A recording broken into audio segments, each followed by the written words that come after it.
अंडे एक कावळाने तिचे अंडे खाल्ले होते. पुन्हा चिमणीने दुसऱ्या हिचे घरटे बांधले. त्या झाडाखाली साप होता. साप हळूहळू जायचा. चिमणी बाहेर गेल्यावर साप हळूहळू जायचा. चिमणी बाहेर चिमणी पिल्लांसाठी खाऊ आणायची की साप पिल्ले खायचा. चिमणीला मग साप पिल्ले खायचा. चिमणीला मग कळालं की आपले पिल्ले साप खात आहे.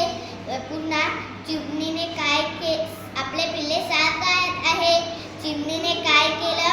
चिमणीने एक राजकुमारी इरीवर आंघोळ करायला गेली.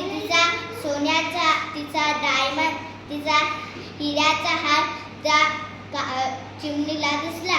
चिमणीने हार उचलून नेला. सापाच्या बिड्यात टाकला. राजकुमारी पण घाबरली. राजकुमारी म्हणाली, माझा हार चोरीला गेला. गावकऱ्याला म्हणाली. गावकरी तसे जंगलात सगळीकडे फिरले.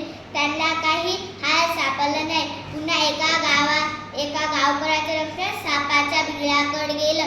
तो बिळापाशी गेला तर त्याला हिऱ्याचा हार दिसला. तो म्हणाला, गावकरी इथे हिऱ्याचा हार आहे. राजकुमारीचा हार सापडला. तसा गावकरी होता.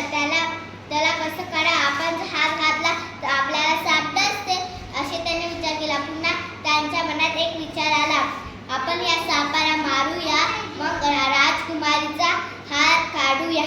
शेवटी बोध काय घ्यायचा? कुणाचीही पिल्ले खाऊ नये, कुणाला